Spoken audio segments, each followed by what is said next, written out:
இன்றைய நேர்காணலில் நம்முடைய இணைந்திருப்பவர் மூத்த பத்திரிகையாளர் திரு பிரகாசம் சாமி அவர்கள். வணக்கம் சார். வணக்கம் சார்.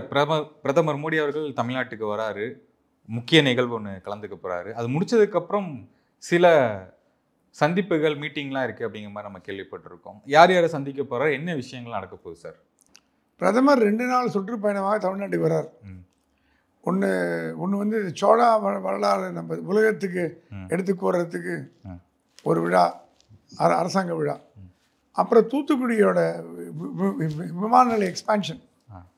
ஸோ 2 நாளைக்கு 2 விழாங்கிறது மேக்ஸிமம் 2 மணி நேரம் 4 மணி நேரம் தான். மீதி நிறைய டைம் இருக்கு. அவர் அந்த மாதிரி தான் பிளான் பண்ணியிருக்கார். அந்த டைமில் தமிழ்நாடு அரசியல் முக்கியமான தலைவர்களாம் சந்தித்து உரையாடி இந்த அதிமுக பாஜக கூட்டணியை இன்னும் வலுப்பெறுமுறை பண்ணி என்டிஏவை ஸ்ட்ரெங்தன் பண்ணி பண்ணுறதுக்கான ஆயத்தங்களை இறங்கியிருக்கார். 2-3 தடவை அமித்ஷா வந்துட்டு போனார், ஒன்றும் சரிப்பட்டு வர முடியல. அமித்ஷாவால் பாஜக கூட்டணியை ஓரளவுக்கு தான் ஸ்ட்ரெங்தன் பண்ண முடிஞ்சது. அதிமுக உள்ளே கொண்டு வந்தீங்க, அது ஏகப்பட்ட குழப்பம் நிலவுது. பிரதமர் சொல்லிட்டாராம் அமித்ஷாட்ட, நான் பார்த்துக்கிறேன், என்கிட்ட விட்டுருங்க, எடப்பாடி நான் டீல் பண்ணுறேன், நான் பேசிக்கலாம், நீங்கள் யாரும் தமிழ்நாடு தலைவர் சொல்கிறாங்க கூட்டணியை பற்றி யாரும் பேசக்கூடாது, நான் பார்த்துக்கிறேன்னு. ஸோ முதல்ல பிரதமர் இங்கே வந்து தமிழ்நாட்டுக்கு வந்தபோது சந்திக்கும் முதல் நபராக எடப்பாடி பழனிசாமி இருப்பார். என்ன பேசப்படும்னா, எடப்பாடி நீங்கள் தான் அடுத்த முதலமைச்சர், இதை பிரதமர் நானே சொல்கிறேன், பிரதமரோட யார் சொல்லணும் உங்களுக்கு, நான் சொல்கிறேன், நீங்கள் தான் முதலமைச்சர், அதில் எந்த மாற்று கருத்து கிடையாது. தேர்தல் முடிவுகளை பொறுத்து கூட்டணி ஆட்சியா கூட்டணி ஆட்சி இல்லையா, பாஜகவுக்கு இடம் உண்டா, அது முடிவு பண்ணிக்கலாம். ஆனால் நீ முதலமைச்சர் நீங்கள் தான், அதில் மாற்று கருத்து கிடையாது அப்படின்னு தைரியம் கொடுத்தாதான் எடப்பாடியோட ஃபீல்டில் இறங்கி வேலை செய்ய முடியும். இல்லைன்னா அவருக்கு அடி வயிற்றில் பயம் இருந்துகிட்டே இருக்கும். நாளைக்கு நம்ம அது ஒரே யாராவது மோடியோட எமிசரி மீட் பண்ணாங்க எடப்பாடி. அப்போ சொன்னாங்களாம், சார் மோடி மனசை வச்சுருந்தானா சசிகலா உங்களை முதலமைச்சராக்குனாங்க பாருங்கள், அம்மா இறந்து போனான்ட்டு 4 வருஷம் ஆட்சி பண்ண விட்டார்ல, அப்போ உங்களை தூக்கி போட்டு பாஜக கவர்மெண்ட் பண்ணுறது எவ்வளோ நேரம் ஆயிருக்கு மோடிக்கு, பண்ணல. அந்த மாதிரி இந்த தடவையும் உங்களை முதலமைச்சராக 5 வருஷம் கண்டினியூ பண்ண விடுவார். நீங்கள் என்டிஏல இருந்தீங்கன்னா உங்களுக்கு எந்த ஆபத்தும் கிடையாது. தமிழ்நாட்டில் பாஜக பாட்டி வளர்ந்துட்டு போட்டோம், அதை பற்றி கவலைப்படாதீங்க, அது வளருது அது வேறு விஷயம். தமிழ்நாடு முதலமைச்சர் பதவி உங்களுக்கு ஆபத்து வராது. எப்படி அந்த சசிகலா உங்களை பதவிகளை நியமனம் பண்ணி 4 ஆண்டு காலம் நீங்கள் ஆண்டிங்களோ அந்த மாதிரி ஆளுவீங்கன்னு சொல்லிட்டு போயிட்டாராம். ஆனால் பிரதமர் வாயிலேருந்து இந்த வார்த்தை வந்ததுன்னா எடப்பாடிக்கு இன்னும் தைரியம் வரும், சரி நம்ம இறங்கி களப்பணி செய்யலாம் அப்படின்னு. இப்போவே நிறைய பாஜக அதிமுக ஒற்றுமை வர ஆரம்பிச்சிடுச்சு. இவங்க மீட்டிங் கலந்துக்கிறாங்க, அவங்க மீட்டிங் போகிறாங்க, எல்லோரும் பேசுகிறாங்க, வராங்க. தொண்டர்கள் மத்தியில் இன்னும் கொஞ்சம் ஒற்றுமை வரணும், இன்னும் வரல. ஏன்னா அன்வர் ராஜா மாதிரி எல்லாம் ராஜினாமா பண்ணிட்டு போனபோது கொஞ்சம் ஒரு நெருக்கடி இருக்க மாதிரி ஃபீலிங் வருது. அதெல்லாம் 2 தலைவர் உட்காந்து பேசி எப்படி சமாதானப்படுத்துறது, எப்படி சமாளிக்கிறது. அன்வர் ராஜா போகிறதுனால அதிமுக பெரிய பாதகம் இருக்கான பாதகம் கிடையாது. ஆனால் திமுக எப்படி உருவாக்கும்னா, அதிமுகவில் இருக்க இஸ்லாமியர்கள், சிறுபான்மையின மக்கள் அனைவருக்குமே இது பிடிக்கல கூட்டணி அப்படின்ற ஒரு நேரேட்டிவ் செட் பண்ணும். அது எப்படி தடுக்கலான்னு பேசப்படும். ஸோ எடப்பாடியோட ஒரு மீட்டிங் இருக்குது, அண்ணாமலையோட ஒரு மீட்டிங் முதலே சொல்லிட்டாங்களாம். அண்ணாமலை கூப்பிட்டு, நீங்கள் இன்னும் எங்கள் செல்ல பிள்ளை தான், நம்ம உங்களை விட்டு கொடுக்க மாட்டோம், என்ன அந்த கூட்டணினால் கொஞ்சம் நயனா நாங்கள் இதை கொடுக்க வேண்டியிருக்கு, உங்களை அகில இந்திய பாஜக பொது செயலாளராக போட்டு தென்னிந்தியாவிற்கே உங்களை இன்சார்ஜாக போடணும். தமிழ்நாடு மட்டும் இல்லை, தமிழ்நாடு, கேரளா, கர்நாடகா, ஆந்திரா, தெலுங்கானா, பாண்டிச்சேரி எல்லாத்துக்கும். அப்போ என்ன நடக்கும், அந்தந்த மாநிலங்களில் பாஜக தலைவர்களில் அண்ணாமலை சொல்ல பேச்சு கேட்குற மாதிரி தான் வரும். Annamalai will be the controlling authority for south India. என்ன அவருக்கு பதவினா, அகில இந்திய பாரதிய ஜனதா கட்சியின் பொதுச் செயலாளர், இன்சார்ஜ் ஆஃப் சவுத் இந்தியா. அப்போ என்ன நடக்கும், தமிழ்நாட்டில் பாஜக வளர்க்குறதுக்கு அண்ணாமலை தீவிரமாக இறங்குவார். கேரளாவில் இறங்குவார், கர்நாடகாவில் இறங்குவார், ஆந்திராவில் இறங்குவார். கர்நாடகா அவர் இருந்த ஊர், கேரளாவும் அவர் தெரிஞ்ச ஊர் தான். ஸோ மோடி என்ன ஃபீல் பண்ணுறாருன்னா, தமிழ்நாட்டில் பாஜக வளர்ச்சியில் பெரும்பங்கு வகித்தவர் அண்ணாமலை, அது சந்தேகமே கிடையாது. ஆனால் வட இந்திய மாநிலங்கள் அளவுக்கு தென்னிந்தியாவில் பாஜக வளர்ந்துருக்கான்னா இல்லைன்னு தான் அர்த்தம். கேரளாவில் ஒன்றுமே இல்லை. கர்நாடகா ஆட்சி இருந்து இப்போ ஆட்சியை பறி கொடுத்துட்டாங்க. தமிழ்நாட்டில் ஆட்சியில் வரல. ஆந்திராவில் கூட்டணி ஆட்சி பரவாயில்ல. தெலுங்கானாவில் ரேவந்த் ரெட்டி காங்கிரஸ் வந்துட்டார். ஸோ அண்ணாமலைக்கு நிறைய வேலை இருக்குது அப்படிங்கிறதுனால அதையும் கூப்பிட்டு வச்சு அண்ணாமலை உட்கார வச்சு, அண்ணாமலை உங்களை ஓரம் கட்டுறோம் அந்த மாதிரிலாம் நினைக்காதீங்க. ஏன் இந்த பதவியை கொடுக்கலன்னா தலைவர் பதவியை போடல. அகில இந்திய தலைவர் பதவி போட்டால் அதை இந்த பதவியை போட முடியும். அது எங்களுக்கு ஆர்எஸ்எஸ் பிரச்சனை ஓடிட்டுருக்கு. அது முடிஞ்ச அடுத்த வினாடி உங்களுக்கு வந்துடும். ஸோ நீங்கள் சிறப்பாக பணியாற்றுங்கன்னு அவருக்கு சொல்லப்படும். அன்புமணி ராமதாஸ் கூப்பிட்டு உட்கார வச்சு, என்ன டாக்டர் சண்டை போட்டிருக்கீங்க, சின்ன குழந்தைய மாதிரி சண்டை போட்டுங்க, ஒன்றா சேருங்க, என்டிஏவில் வாங்க, உங்களுக்கு வேணுங்கிற பண்ணித்தரோம், மத்திய அமைச்சாங்க பதிதானம் பண்ணித்தரோம் வாங்க, அப்படியே அதையும் உள்ளே கொண்டு வரதுக்கு, பிரேமலதா உள்ளே கொண்டு வரதுக்கு சீமானையும் சந்திப்பார்னு ஒரு ரூமர் போயிட்டுருக்கு. சீமானிடம் சொல்லப்பட்டதான், கூட்டணிகளுக்கு சீமானிடம் சொல்லப்பட்டதான், பிரதமர் உங்களை சந்தித்தாலும் சந்திக்கிறதுக்கு வாய்ப்பு உண்டு, 2 நாள் ஃப்ரீயாக வச்சுக்கோங்க, சுற்றுப்பயணம் போகாதீங்கன்னு. பிரதமர் கூப்பிட்டா முடியாதுன்னு சொல்கிற அளவுக்கு சீமான் அந்த அளவுக்கு ஒரு அரசியல்வாதி இல்லை, நல்ல தேர்ந்த அரசியல்வாதி. சீமான் தமிழ்நாட்டில் ஆற்றிய பங்கு பெரிய பங்கு இல்லைன்னு சொல்ல முடியாது. ஆனால் என்ன கூட்டணியெல்லாம் போட்டு தோத்துட்டு இருக்கார். ஒரு தேர்தலையும் தைரியமாக போட்டி போடுவார், மக்களை சந்திப்பார், தோற்றும் போவார். இந்த தடவை அந்த மாதிரி ஆச்சுன்னா அடுத்த தேர்தலுக்குள் கட்சி இருக்குமா இருக்காதானே தெரியாது. அதனால் ஒரு கூட்டணி அவசியம். திமுக கூட்டணியில் போக முடியாது. கூட முதலமைச்சரை பார்த்து வந்தார். அதோட அண்ணனோட மறைவுக்கு பர்சனலாக போயிட்டு வந்த அரசியலாக்க முடியாது. அது பர்சனல் மேட்டர். அப்படி பார்த்தா பிரைம் மினிஸ்டர் கூட தான் கலைஞரோட ரொம்ப க்ளோஸ் ஃப்ரெண்டு, ஸ்டாலினோட ஃப்ரெண்டு. ஸோ அந்த மாதிரி சீமானை சந்திக்கிறதுக்கு வாய்ப்பு இருக்கிறதா கருதுகிறோம். ஸோ இந்த சந்திப்புகளினால் பிரதமர் போனாவிட்டு தமிழ்நாட்டில் என்டிஏ கொஞ்சம் பலப்படும். திமுக கொஞ்சம் திமுகவை ஆட்டி பார்க்கணுன்னா துரை வைகோவையும் இந்த பக்கம் கொண்டு வரதுக்கு பிரைம் மினிஸ்டர் தயங்க மாட்டார். இன்றைக்கி பார்லிமெண்ட்டில் ஒரே வைகோவுக்கு புகழான சூட்டினாங்க பாஜக, ராமதாஸ் அத்தவாலை எல்லாம். அதனால் துரை வைகோவையும் கூட்டு வரத்துக்கும் ஒரு முயற்சி நடத்தலாம். ஸோ பிரதமரோட தமிழ்நாடு வருகை அரசியல் மாற்றங்களை உருவாக்குமானா கண்டிப்பாக உருவாக்கும்னு சொல்லலாம். ஓகே சார், இப்போது அந்த மீட்டிங்க்கு அப்புறம் சீமானுடைய பதில் என்னவா இருக்கும் அப்படின்னு நினைக்கிறீங்க? சீமான் இதுவரைக்கும் சொல்லிட்டு இருக்கார், ஒரு தீயவை அழிக்கிறதுக்கு இன்னொரு தீயோட சேர மாட்டேன்னு சொல்லிட்டு இருக்கார். அவர் ஸ்டாண்டில் கரெக்டாக தான் இருக்கார். சீமான் என்றைக்குமே மாற்றி பேசக்கூடிய ஆள் இல்லை. கரெக்டாக என்ன எடுக்க அதை எடுப்பார். திமுக பார்த்து கூட சொன்னால் நான் தனிப்பட்ட முறையில் போயிட்டு வந்தேன், அது தப்பு கிடையாது. திமுக கூட்டணியில் சீமான் போவாரான்னு கேட்டிங்கன்னா போகிறதுக்கு வாய்ப்புகள் மிக மிக மிக மிக மிக குறைவு. விஜயோட போகலான்னு கேட்டிங்கன்னா அதுவும் வாய்ப்பு இல்லை. ஏன்னா அன்டெஸ்டட் விஜய். விஜயா சீமானான்னு பார்க்கும்போது சீமான் அரசியலில் சீனியர், விஜய் ஜூனியர். அந்த விஜய் கிட்ட போய் கை கட்டி நிற்க முடியுமா? முடியாது. எடப்பாடிகிட்ட நிற்கலாம், மோடிகிட்ட நிற்கலாம், அது கூட சப்ஜெக்ட் டு கரெக்ஷன். ஆனால் விஜய் கிட்ட போய் கை கட்டிட்டு சீமான் நிற்பாரான்னு கேட்டிங்கன்னா கண்டிப்பாக வாய்ப்பே இல்லை. இது ரெண்டையும் ஊட்டிங்கன்னா மீதி என்ன கூட்டணி இருக்குது? என்டிஏ தான் இருக்குது, பாஜக அதிமுக கூட்டணி இருக்குது.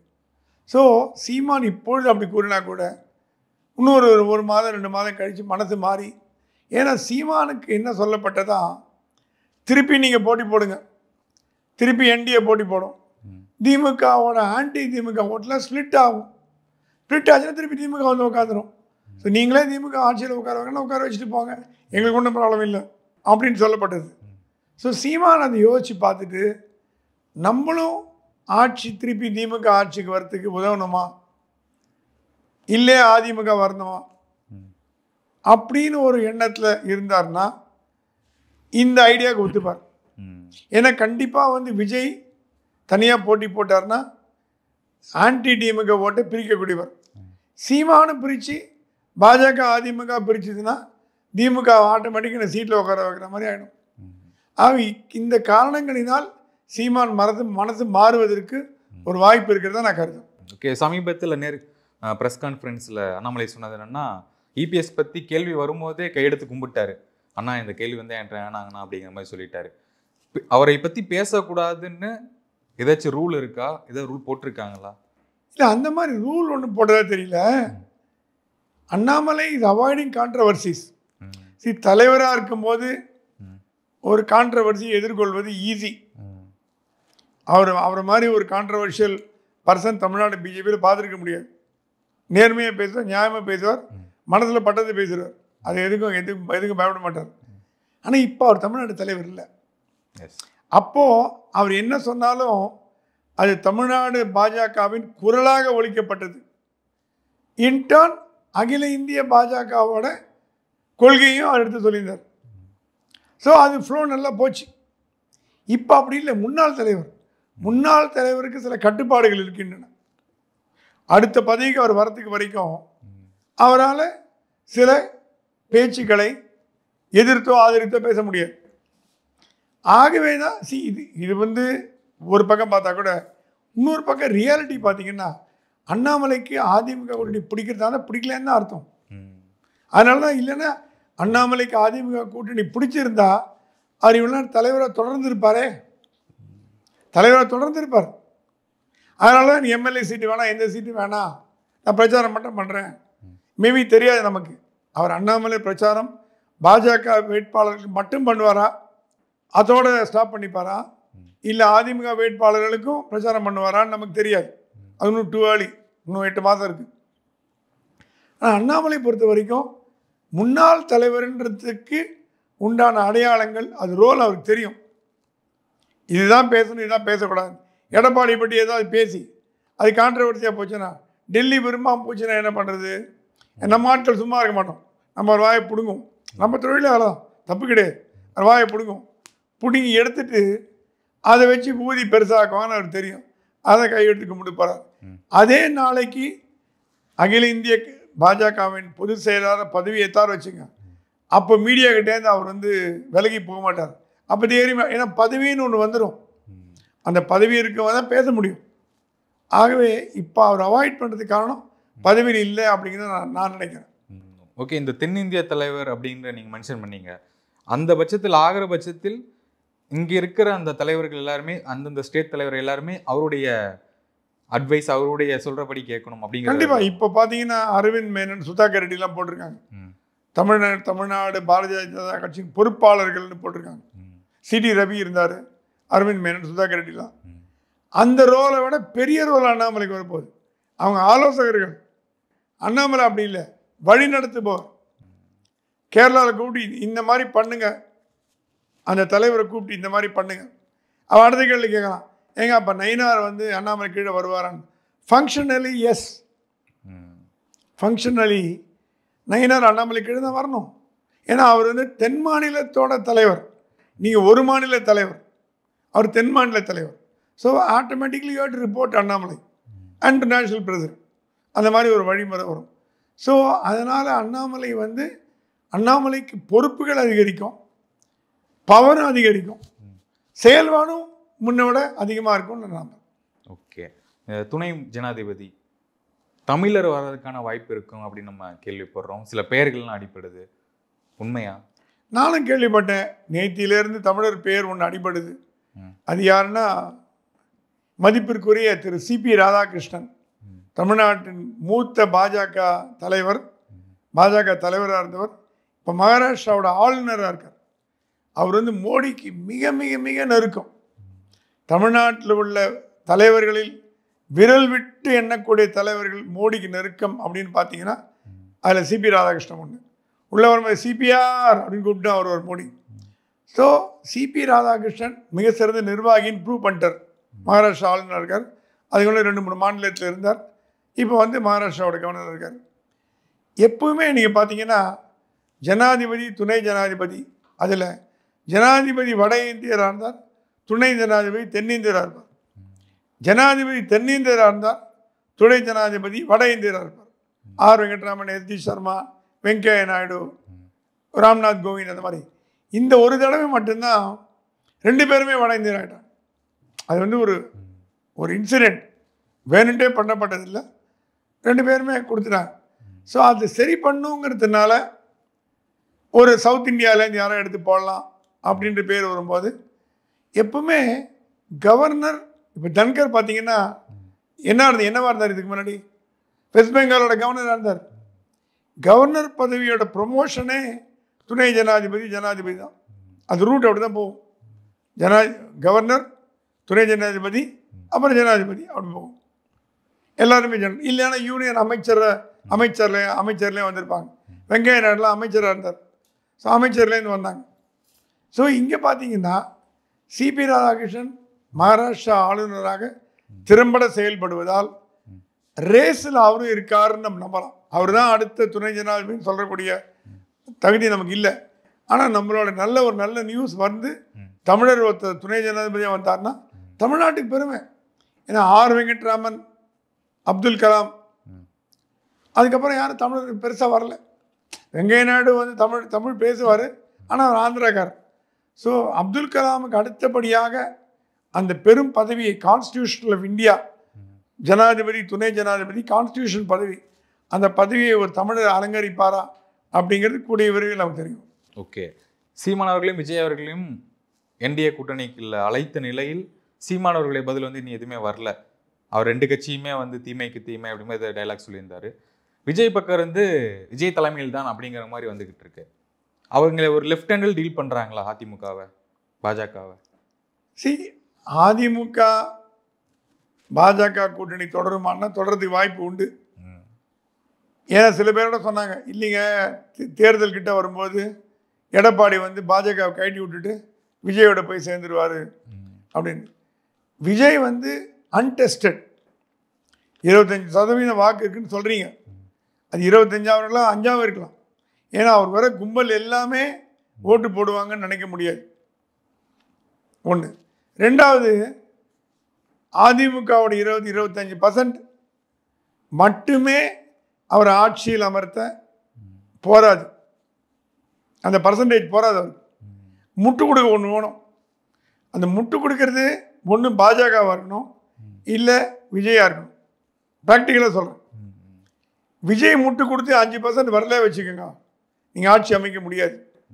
பாஜகவில் 18% கன்ஃபார்ம்டாக இருக்குது. என்டிஏ 15னே வச்சுக்கோங்க.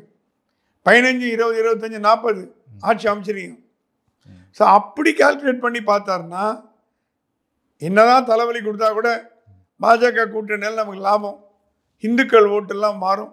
அது இப்போ இந்து கன்சால்டேஷனை ஓட்டு ஆகிட்டு வருது தமிழ்நாட்டில். பிடிக்கிறதோ பிடிக்கலையோ இந்து கன்சால்டேஷனை ஓட்டு மாறிட்டு வருது. அதெல்லாம் பாஜக கூட்டணி தான் வரும். அதிமுக இருந்தால் அதிமுக வரும். ஸோ இந்த கணக்கு பிரகாரம் எடப்பாடிக்கு பாஜகவோட போடுறது தான் எதிர்காலமாக இருக்கும். சீமானோ விஜயோ ஒரு லாஸ்ட் சாய்ஸாக வச்சுக்கலாமே தவிர ஃபர்ஸ்ட் சாய்ஸாக வச்சுக்கிறது வாய்ப்பு இல்லை. ஓகே சார், உங்கள் நேரத்துக்கும் நேர்காணலும் மிக்க நன்றி. வணக்கம் சார். நன்றி, வணக்கம்.